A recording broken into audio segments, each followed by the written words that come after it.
রাজশাহী কেন্দ্রীয় উদ্যান ও চিড়িয়াখানা, দুটি বানর ও কয়েকটি হরিণ ছাড়া নেই কোনো পশু। তবে আছে চকচকে রাস্তা আর বিলাসবহুল রিসোর্ট। অথচ কয়েক বছর আগেও এখানে ছিল বাঘ, ভাল্লুক, সিংহ, অজগর সহ বিভিন্ন পশু পাখি।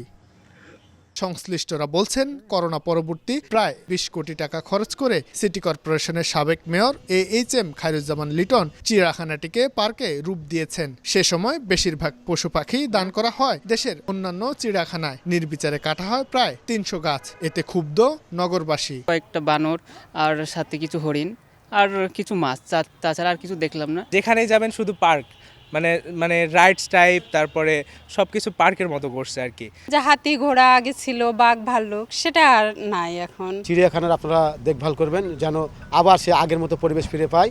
নাগরিক সমাজের প্রতিনিধিরা বলছেন, শুধু বাণিজ্যিক কারণে একটি প্রতিষ্ঠানকে পুরোপুরি ধ্বংস করা হয়েছে। তবে পুনরায় ঢেলে সাজানোর আশ্বাস কর্তৃপক্ষের। চিড়িয়াখানা বাণিজ্যকরণের জায়গা হতে পারে না, এটি চিত্ত বিনোদনের একটা জায়গা হতে পারে, যে জায়গায় আমাদের সন্তানরা, আমাদের শিশুরা, আমাদের বাচ্চারা কিন্তু দেখে শিখে তারা বেড়ে ওঠার একটা পথ পাবে। আমাদের কিছু অবকাঠামো তৈরি হয়েছে, সেজন্য আমরা এখন চিড়িয়াখানায় পশু পাখি সংগ্রহ করে এটিকে ঢেলে সাজানোর একটু উদ্যোগ নিয়েছি।